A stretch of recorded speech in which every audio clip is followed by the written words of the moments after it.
Mr. Scott? Yes. You can see your baby now. Oh, thank you. Well, you realize she's in an isolette. You won't get a very good view of her, I'm afraid. I understand. I can tell you something about her, though. She's tiny, but she's absolutely perfect. Thank you. Why don't you stay by the window and I'll show her to you?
Mommy, wake up.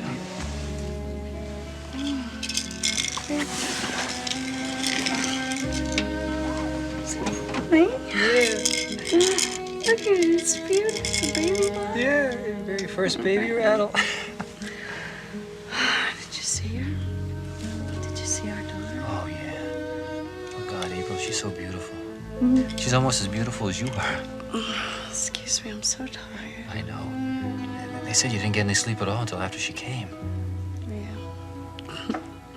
I'll be okay. What about you? Is the trial still on? No, honey, it's over.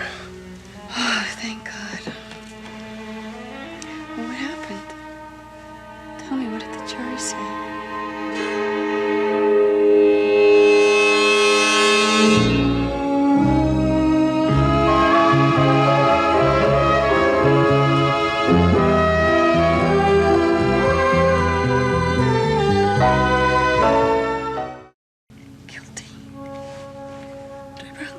How could they think something awful like that of you? Honey, they don't know me. I'm just a stranger, someone they'll never see again. Well, what about Mike? Can he do something? Mike's done everything he can. April, you should have heard his closing remarks to the jury. The jury came up with the wrong decision, Draper. They convicted the wrong person. Honey, you knew there was a chance this could happen. I asked you, please prepare yourself. I couldn't do it. I wouldn't. But, how come the jury didn't show any mercy? Honey, it's not up to the jury to show mercy. They just determine guilt or innocence. The judge does the sentencing. Well, maybe there won't be any sentence. Maybe Judge Olivieri will suspend it. Yeah, maybe, honey. Just don't get up your hopes, all right? When will you know? Soon. Real soon. Well, what about the baby, Draper? She's gonna need her father. Listen to me. Even if I'm not here, if I'm not around, Julia is the best mother in the world. She's going to turn out all right. I don't know if I want to call her that. Oh, why not? It's all decided, I thought. Because it will make my dream come true, and too many of my damn dreams have come true. God. Honey, I have to go for a while. Where? It's okay. I just have to meet Mike. We have some things we have to take care of.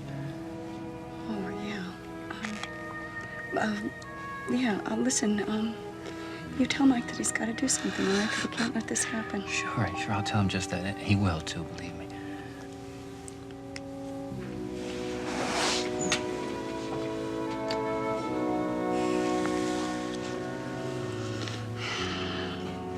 Hey, listen to me. I love you. I love you more than anything in this world. You know that. Yeah. And I love our baby. Thank you. Thank you for making me a daddy.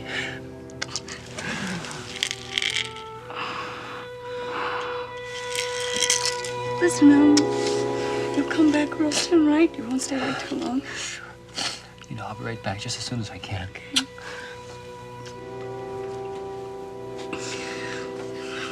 Bye, Daddy. Mommy?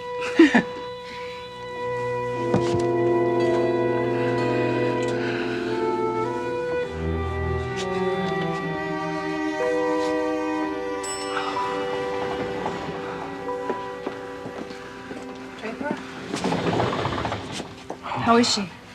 It's pretty rough.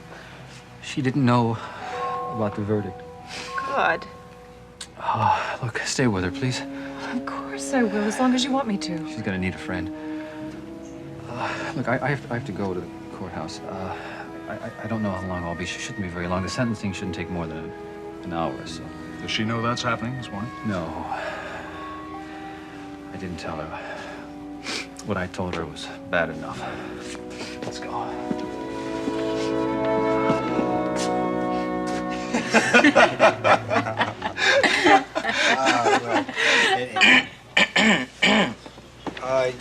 Yeah, over easy and no white bread. Ah, right. Over easy, huh?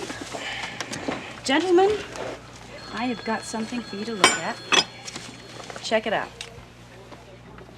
Oh, it's a picture of old Hester Atherton, right? Yeah, it looks like her. Where'd you get this? I got it from Owen last night. He was going over some photographs and deciding what he was going to throw out before he goes back to California, and I came up with this one. Oh, so it's a picture of his wife in her movie makeup. No, so this what? is not witch's makeup. This isn't Hester Atherton. No, it's Martha Corey. So what's the No, point? it isn't Martha Corey either. This is a real person.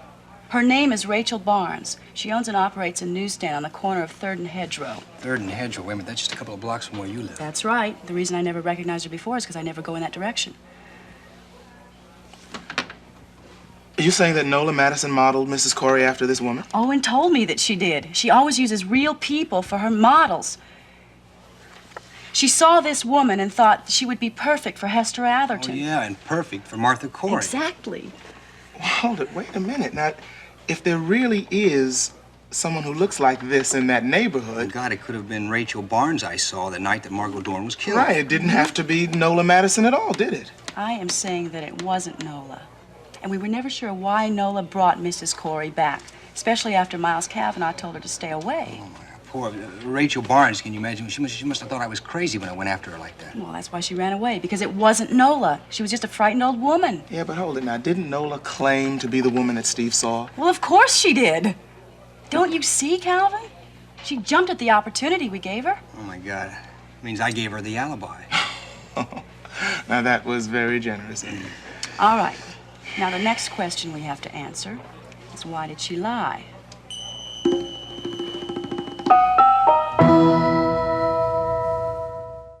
Wait a minute, slow down. Let's not get crazy about this. Just because she's got a phony alibi doesn't mean that she's guilty. Okay, you got a point. I mean, Elliot Dorn had a phony alibi, but at least his was cleared by his friend Raven. Wait a minute, guys. Don't forget the reason why we suspected Elliot in the first place. Because of motive. Because Margot had something that Elliot wanted, the power to free him from their marriage. Nola Madison wants the same thing. Yeah, that's right. It takes two to make a divorce, and it takes two to make a marriage, and...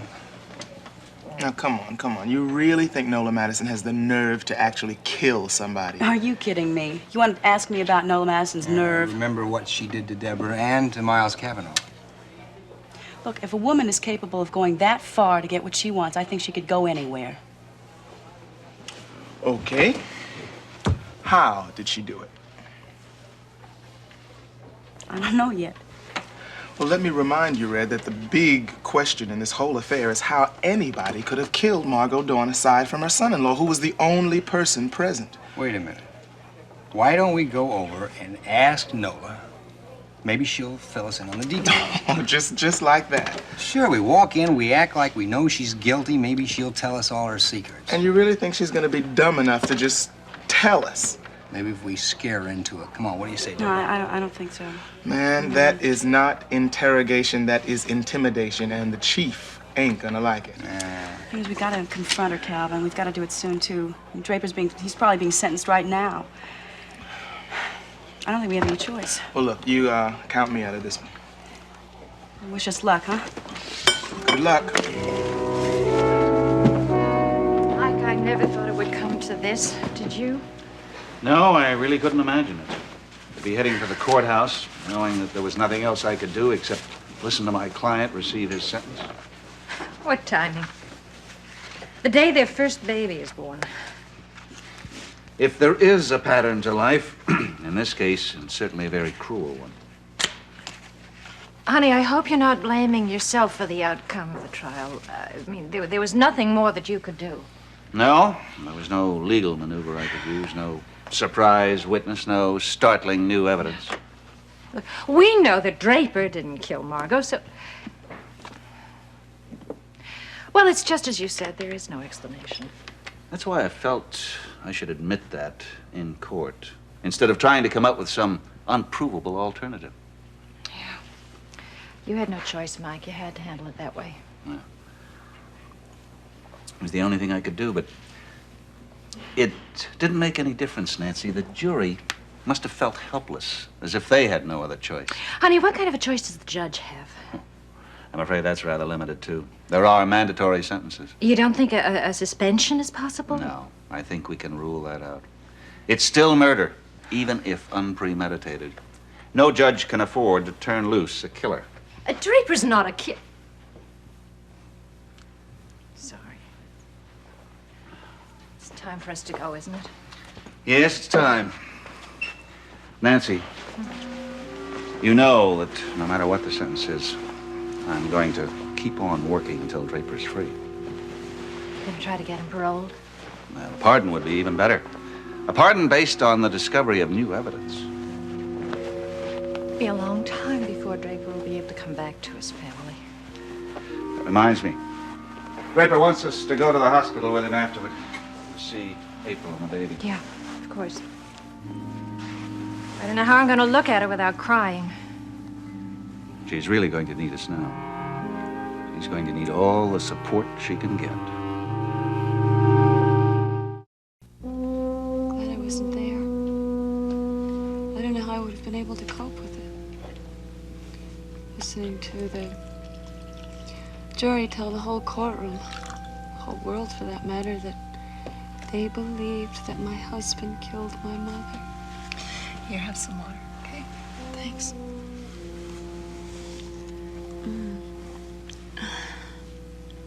You know, I knew it.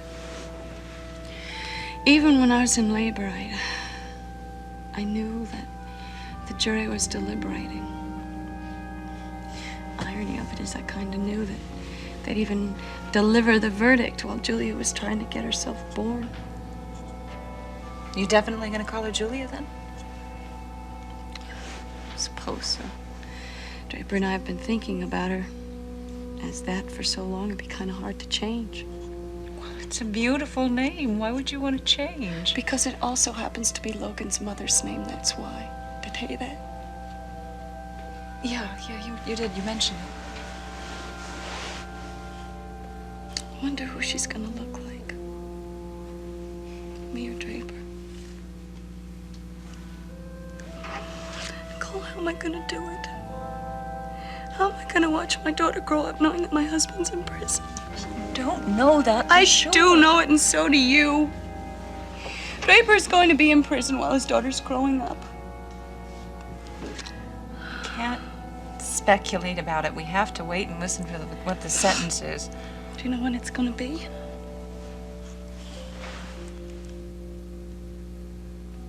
Oh my God, it's not today. Oh my God. That's where Draper's right now, isn't he? He didn't have a meeting with Mike. He went to the courthouse. Yes. Well, why didn't he tell me? It's hard for Draper. He's trying so hard to spare you every pain. How today? God, I wish I knew something to say. I wish I knew the right one. Doesn't matter though, does it? I mean, they've already made their decision. Everything's happening so fast. Oh my God, it's happening so fast. That's right. I am going to Los Angeles. But that hardly should come as a shock, since it is my home. Oh, we just wanted to confirm a rumor, Nola. Owen told you, didn't he? Yes, he did. He also mentioned that he was going to go back to California himself in a couple of days. Well, I assure you, we won't be traveling together. How about you, Elliot? You going to California too? Yes, he is. Sorry to hear about your laryngitis. I can talk all right. Would you like a drink? No, thank you.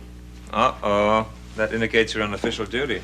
As a matter of fact, it's sort of semi-official. We wanted to ask Mrs. Madison a few questions about show business. And what does that mean?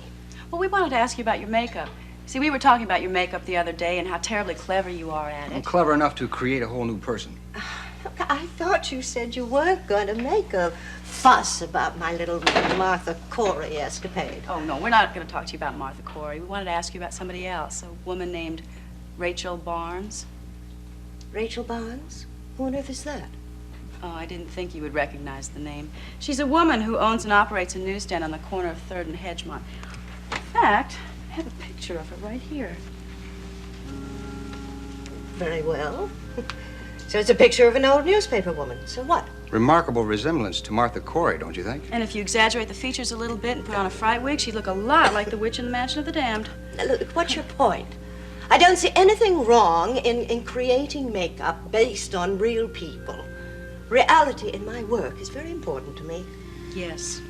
Reality is exactly what we wanted to talk to you about, Nola. Exactly who this woman was that Steve saw the night that Margot was murdered. Hey, wait a minute. What are you trying to say? Elliot, I went to Deborah's building trying to find Martha Corey. When I got there, nobody was in her apartment. The superintendent told me that nobody had lived there for several weeks. But as I was leaving the building, all of a sudden I saw her.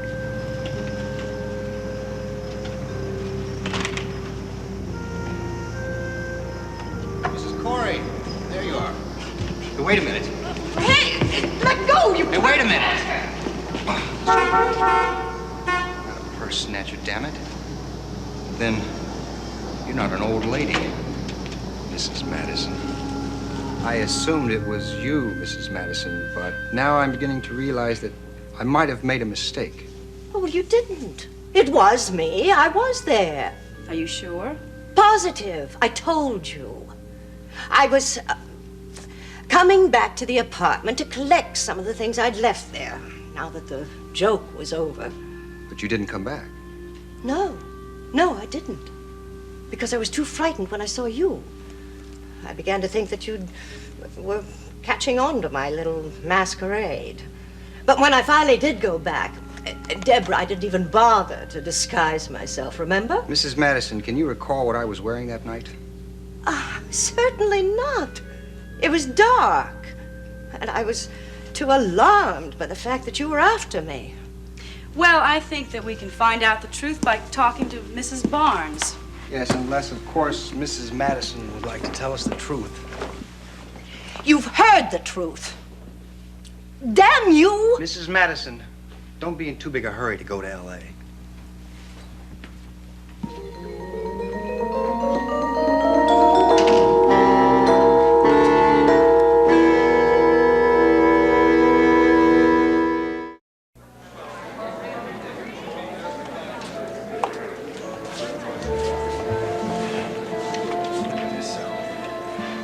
Talk about poor Draper Scott. Oh, this is going to ruin his career. New father who has to go to jail. I knew it. They make him look like St. George and me look like the dragon. Got your story wrong, haven't you? Dragon lost. You won. That's why we're here. Yeah? How come I believe him? I feel like the dragon. What's that they always say about winning the battle and losing the war? Cliff, you haven't lost a thing. All rise. The criminal court of the county of Monticello is now in session. The Honorable Martin Oliveri presiding. Be seated. Will the defendant please approach the bench?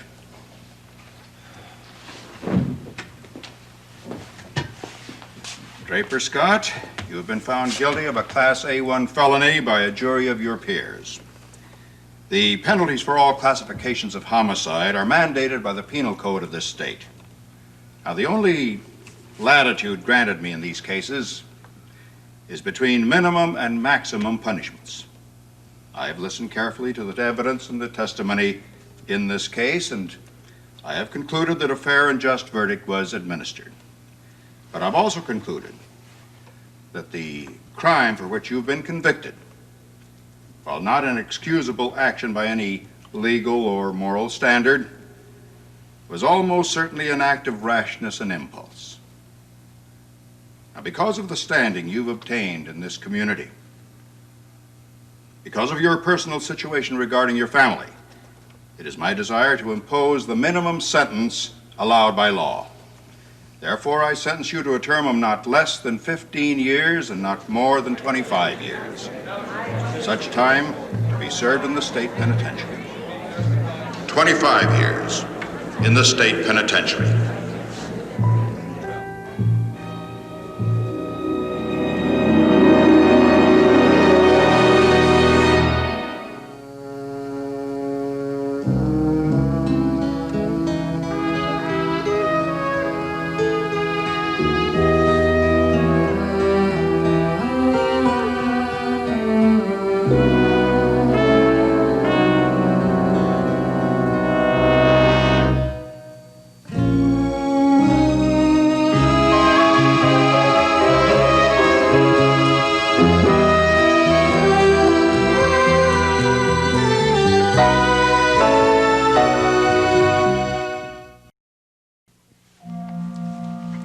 Is there anything I can bring you, Mrs. Scott?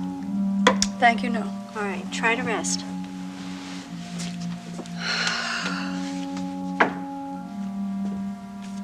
You sure I can't get you anything from the cafeteria? Hardly touched your lunch tray. Oh, no, thanks. I guess curiosity's kind of got my appetite, too. You know, I want to know, and yet I'm terrified of what we'll hear.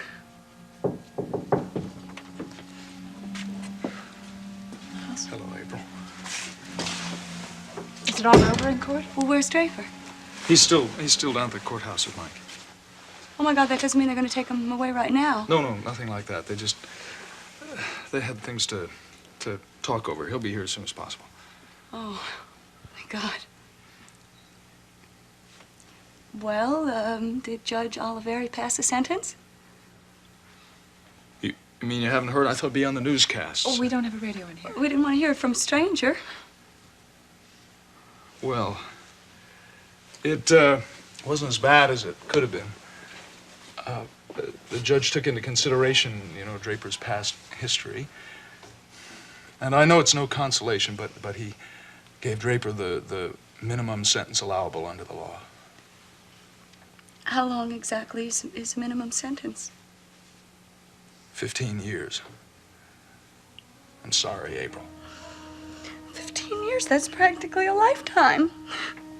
Wait a second. I've got to think about parole. Yeah, that means he has to serve a third of his sentence. It's 5 years. It's practically forever. We'll get through this, April. I promise you we will. Sure. Do you realize that by the time Draper gets to know his own daughter, she won't be such a little girl anymore?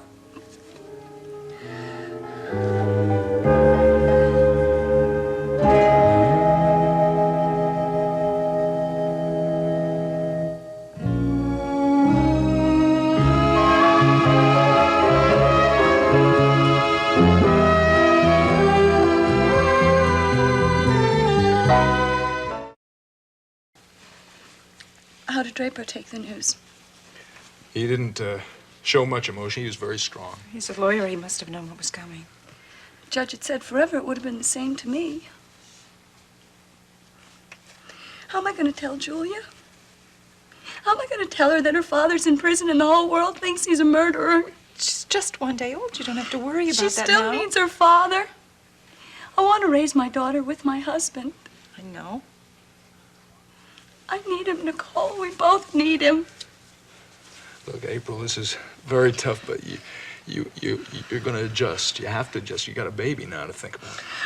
How am I going to be able to think about anything else but Draper in some godforsaken prison somewhere, locked up like an animal? What prison is it? I guess that was mandated by law, too. Redstone? Yeah.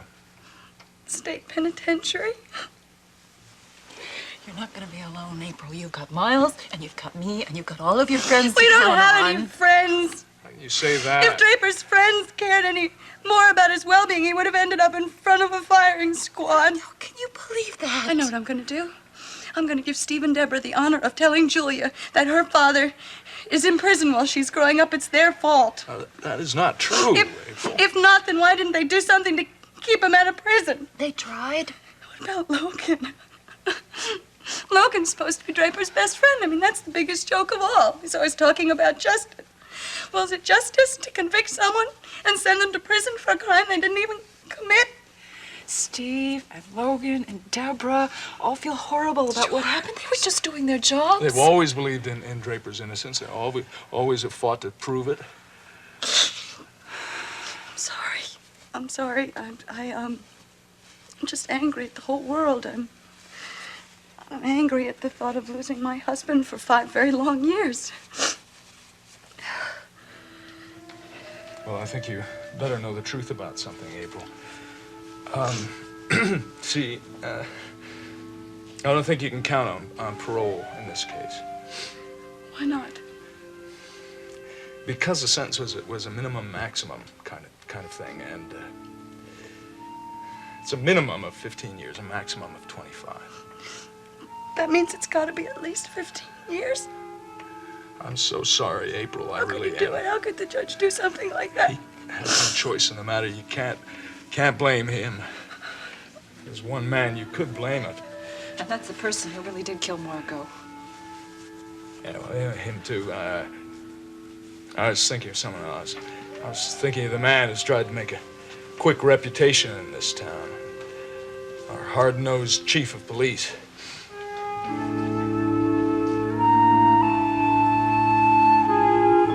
Officially, this investigation is closed.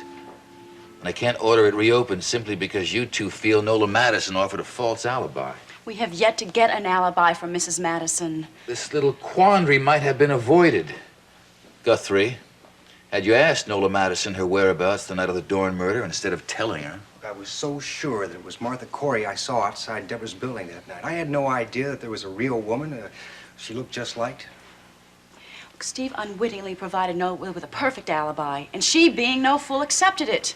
You two still have it in your heads that the lack of an alibi is tantamount to an admission of guilt. It ain't so. She sure jumped on the alibi I gave her quick enough. That's what makes this whole thing smell bad.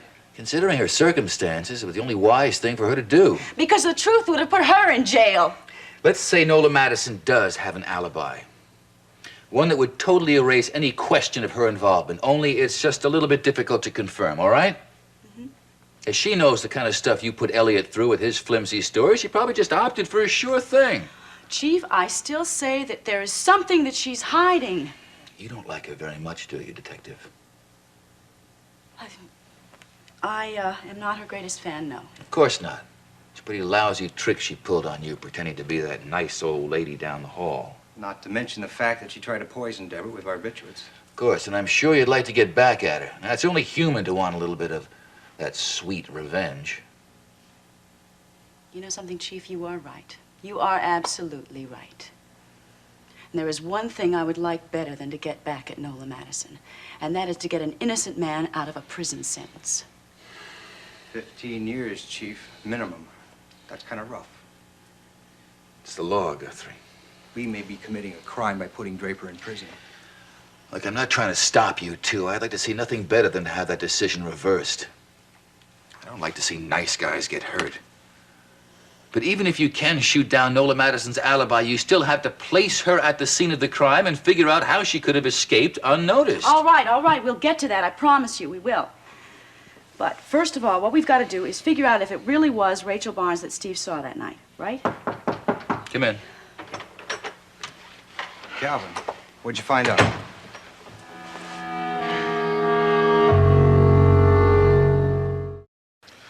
I am afraid I have bad news about Rachel Barnes. You didn't talk to her. No, she wasn't there. The whole newsstand was just boarded up tight. Well, maybe she was sick or something. No, I checked it out, Steve. She's gone out of business permanently. What? I talked to the guy who runs the candy store next door, and it seems that Rachel Barnes has decided to go out of business. Well, the lady sure picked a funny time to go out of business, didn't she?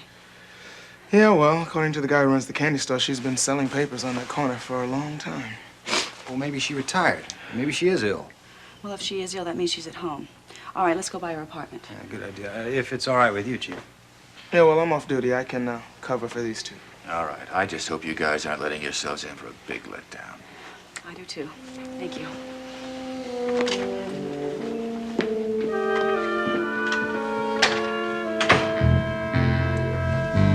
Logan, I am worried about April and her reaction to the news.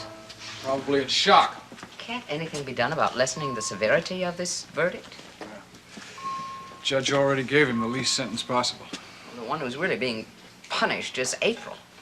If there were just some way to grant a delay of some kind to allow Draper to spend some time with his wife and child. It's a homicide conviction, Geraldine.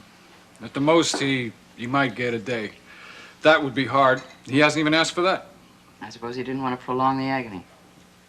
Which reminds me, it's obvious to me that you've been suffering some pain yourself. I know how fond of him you are. Geraldine, I'm afraid to face April. I don't know what to say, except I'm sorry, which hardly seems adequate. I don't believe there's much else to say. I want to help her through this. Of course you do, and so do I. And maybe you can help me with that. What do you mean? Well, as you know, one of the major responsibilities that April has right now is the operation of WMON. She's in the market for a station manager. Mm-hmm. And the fact is, she has asked me to fill that post. She wants you to run it? My reaction exactly. I'm afraid I'd create more problems than I'd solve. No. You're a strong, intelligent woman with a better business head than most people. I don't know any reason why you wouldn't make a first-class station manager. But I have no experience in that field.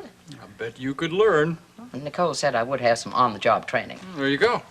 I mean, if you're interested at all, I think it's a wonderful idea for a couple of reasons. Convince me. Well, obviously, first one is that you'd be an asset to the station. And you'd also be doing April a very big favor. I suppose if you do have someone that you can work with and trust, that's an advantage. Yeah, more than that, though. You get along very well with April. This would be a good opportunity for you to be available to her without hanging on. Right now, she's going to need a very strong maternal arm to lean on. And for you, be a whole new career. I think it's exciting. I think you should do it. It's a good idea for both of you. And I take it I have your blessing to enter the business world. I will even buy you a lunch pail to carry to the office. Logan, if I should accept this position, we will have to do something about making arrangements to take care of Jamie full-time. Boy, that's for sure. They're always assuming that he's still around to be cared for. What are you talking about? What are you trying to suggest? Well, nothing. It's just... I just can't help thinking that his other parent is in town now, isn't she?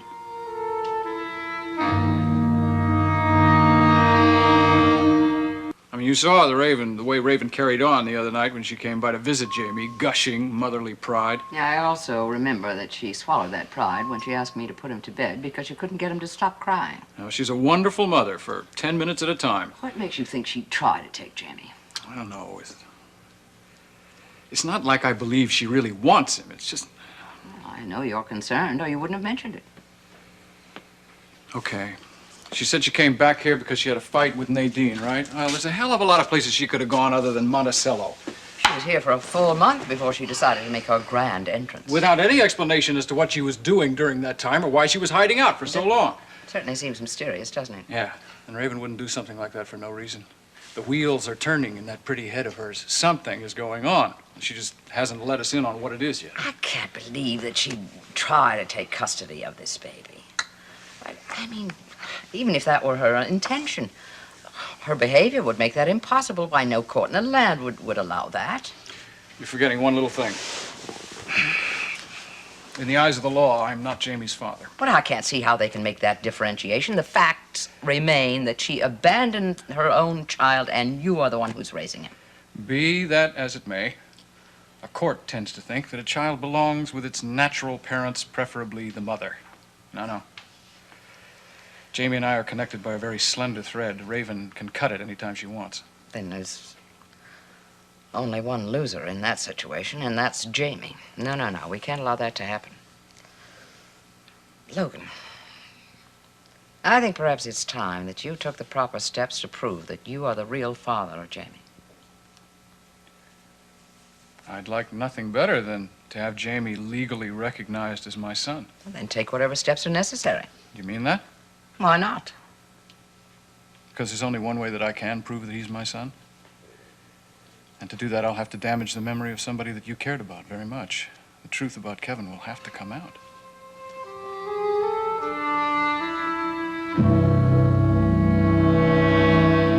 Well, what do you suggest we toast to, my darling Raven?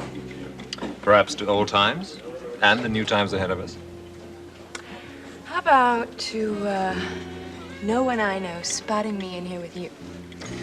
What if I feel that you're not in the proper mood for this little tete-a-tete? Well, you see, Elliot, there was this really great movie on television that I really wanted to stay home and see. I thought the indoor activity you enjoyed most required two. I'm gonna finish this drink, and then I'm gonna leave alone. It's not like you to come down with a headache, Raven. Damn it, Elliot. Look, I didn't want to come tonight. Why couldn't you have taken no for an answer? Because I found, my dear, that invariably when women say no, they mean yes. Well, this is the last time because there are to be no more seedy rendezvous, okay? I think this place is perfectly reputable. I bet you half the couples in this room are married to each other. It doesn't matter. Because the point is that I cannot be seen in public anymore with men that are not my husband. Well, that's never concerned you before. Well, it concerns me now. Why the southern reverence for your marriage vows? I've turned over a new leaf. I don't believe that for a second. You're up to something. What is it? All right, look. You asked me here to discuss something, so I'm listening. Ever since your return from London, your behavior has made you very much the mystery woman. I don't owe you any explanations. Besides, you're a little mysterious yourself. When you called me, you made it sound like this was a matter of life and death. It was important to me. Oh, I see. Now that I'm back, you have this insatiable desire to be with me. Is that it? That and more. Okay, then let's get to the more part. As I've told you, Nola wants me to go to California with her. Ah, yes, that's right. You're engaged to the lovely Nola Madison. So what do you want from me? You want my blessing? Okay, I hope you two will be very happy. If that's what you want, if you want to go to California, Raven. become a big movie star, make a lot of money. Raven, now that you're here, I don't want to leave. Elliot, I'm very flattered. Oh, you're making this very difficult for me. Poor Elliot. He can't have his cake and eat it too. You're just gonna have to make up your mind, aren't you?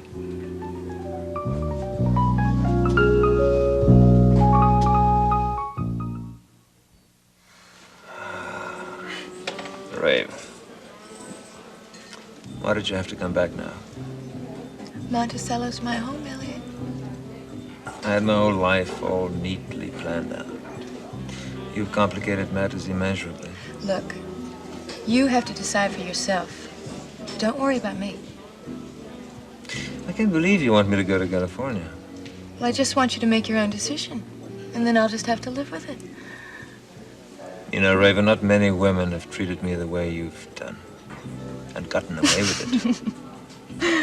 Oh, Elliot, are you threatening to dump me? If it were anyone else but you, maybe. Well, lucky me. I mean, imagine the hundreds of people that have probably had their hearts broken by you. A fate you should not fear experiencing, my dear. Obviously, you have no heart. You know, I suppose that being treated like an idol doesn't turn you on anymore. Maybe that's why you're mad about me. What do you mean? Well, I mean, unlike all the other members of your admiration society, I don't give a damn what you do.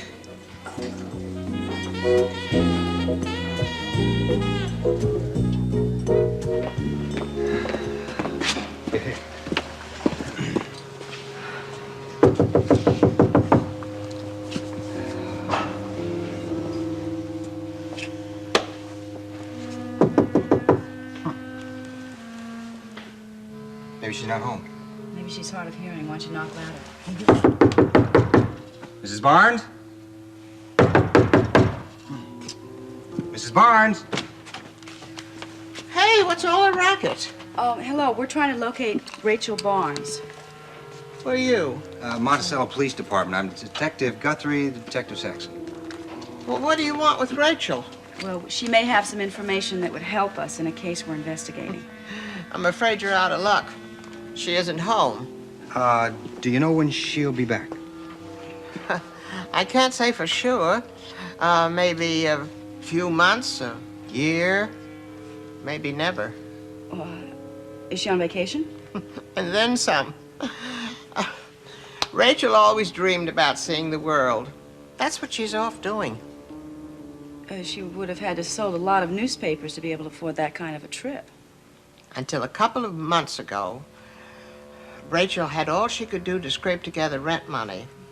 Then her ship came in. A rich old aunt died and left her a bundle. An aunt? Yes, you could have surprised me with the news. From all Rachel ever told me, I thought she was all alone in the world. Really? I guess I'll just have to keep on hoping for the lottery. Well, if Rachel does come back, I'll tell her that you were asking for her. Thank you. Thank you very much.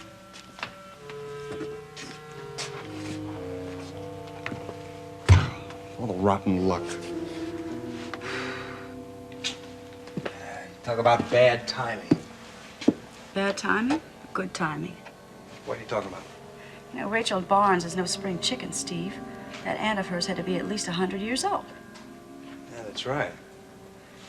Now, isn't it convenient that this should happen at a time when we want to come and talk to her? Hmm? What are you getting at? If you ask me, I think the name of that rich old aunt is Nola Madison. And what better way to protect her alibi than to make sure that her double is all the way across the other side of the world? Yep, that would do it. I am surer than ever that Nola Madison is involved in this.